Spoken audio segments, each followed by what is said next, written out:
राजघर में आपके जवाब जानने और सभी से सवाल पूछने आई है इस देश की मीडिया के तीखे सवालों से हुआ फिनाले वीक का आगाज।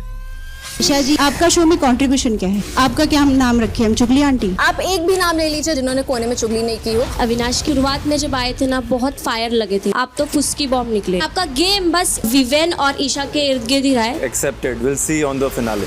आप स्क्रीन पे ना काफी ग्लैमरस एंड मॉडर्न दिखती हैं, बट आपकी जो सोच है ना वो बहुत ही पिछड़ी, पुरातनपंथी और पैट्रियार्कल दिखती है। आपका क्या हम नाम रखे? हम चुगली आंटी। आपका शो में कंट्रीब्यूशन क्या है? तो भाई अभी एक खबर आ रही है कि माफी मांगी है चुगलखोर आंटी ने, चुगली आंटी ने। जी हाँ, चुगली आंटी मैं इसलिए कह रहा हूँ कि हमने अपना एक चैनल पर एक पोल डाला था कि भाई ईशा को आप किस नाम की उपाधि देना चाहेंगे, जिसमें 70% लोगों ने चुगली आंटी ईशा को सिलेक्ट किया। तो इसलिए हम जनता के भैया इतनी बड़ी उपाधि जो जनता खुद दे रही है तो उसे हम कैसे डिनाई कर सकते। तो हम भी जो है चुगली आंटी ईशा ही बोलेंगे। और भाई ये है कि चुगली आंटी ईशा ने जो है माफी मांगी है सबके सामने, सभी रिपोर्टर्स के सामने। वहां पर भैया इतना बुरा हाल हो गया यार, माफी मांगना पड़ गया है इस आंटी को। हम तो इतने दिनों से कह ही रहते, एक्सपोज कर ही रहते, हर चीज में एक्सपोज कर रहे थे भैया कि ये फेक है, फ्रॉड है, मतलब झूठी है, सब चल रहा था इसका। हुआ असल में ये, इनने जो आरफिन खान और चाहत वाले मामले में जो बात बोली थी उसको लेकर के एक रिपोर्टर ने क्वेश्चन किया कि आपने इतनी बेकार बात बोली थी एक लड़की के बारे में, आपने ऐसा बोलने के बाद में भी आपको शर्म महसूस नहीं हुई। तो इस ईशा ने जो है उस पर तुरंत ही ये बोलना शुरू कर दिया, नहीं नहीं ऐसा नहीं है, मैंने इस टाइप से नहीं बोला था, जिस टाइप से आप बोल रहे हैं ऐसा बिल्कुल नहीं था, मैंने वैसा बोला ही नहीं होगा। ऐसा उन्होंने ईशा ने जो है, चुगली आंटी ने जो है डिनाई करना शुरू कर दिया था।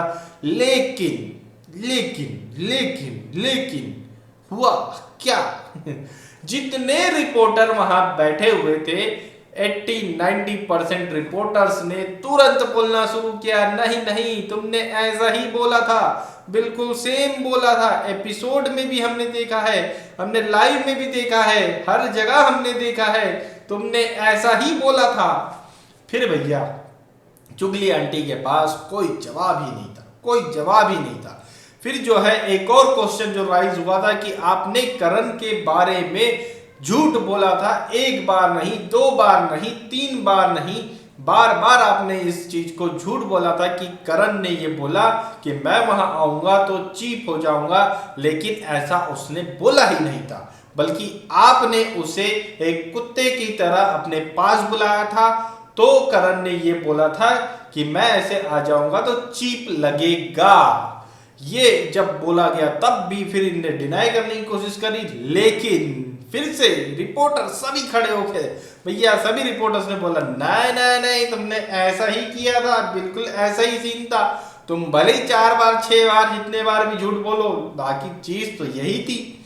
इसके बाद भैया पूरे सरेंडर कर दिया ईशा चुगली आंटी ने और हाथ जोड़कर माफी मांगी है टीवी पर, मतलब सभी रिपोर्टर्स के सामने कि भैया मैं माफी चाहती हूं, मुझे माफ कर दो। जी हाँ, ये हो चुका है। चलो भाई, कहीं ना कहीं देखा जाए तो देर आए दुरुस्त आए वाला ही सीन हो रहा है, देर है अंधेर नहीं वाला सीन ये है। कितना भी फेवर कर लो भैया, हाँ पब्लिक में तो आ ही रही है ना चीजें, या तो फिर फेवर कर रहे हो तो वो चीजें हटाई दो, दिखाओ ही मत। दिख ही गई है तो कम से कम आप खुद ही वहां पर या ये कह सकते हैं भाई कि बिग बॉस जो है ईशा से खुद नफरत करते हैं, क्योंकि अगर ये चाहते हैं ना तो ईशा की गलती को सुधार सकते थे बीच में ही, तो ये बात इतनी लंबी आ ही नहीं सकती थी और वो वहीं पर करेक्ट भी हो जाती, लेकिन इन्होंने सुधारा नहीं बल्कि उसके ऊपर पर्दा डाला, जिसकी वजह से ये बड़ा बम बनता गया और अब एकदम से आके फट गया है। लोगों में जितना हेट इन 2 कंटेस्टेंट के लिए, मतलब अविनाश के लिए तो खैर कम है, लेकिन ईशा के लिए जितना ज्यादा हेट और इनकी चुगली गैंग के लिए जो हेट डेवलप हुआ, वो उसके कहीं ना कहीं जिम्मेदार खुद बिग बॉस है, खुद ही बिग बॉस। अरे भाई बार बार बीच बीच में टोकते रहते हो 10 बार, इनको तो कभी इस तरह की बातों में टोका ही नहीं तुमने, कभी खुलासा ही नहीं किया इनका, हर बार इनके बातों को पर्दा डाल दिया।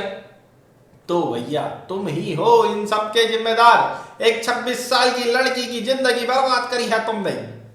यही है भैया, सबसे बड़ा जिम्मेदार यही है। अब वो भी क्या करे भैया, तुमने तो फिनाले में मेरे को भैया टॉप 5 में होना ही है, बाय ग्रुप कॉन्ट्रैक्ट साइन करके आ रहे हो, तो भैया वो तो कुछ ना कुछ फायदा उठाएंगे। वो भी क्या है, कम थोड़ी है। आप लोगों की क्या राय इस बारे में हमें कमेंट करके जरूर बताएं।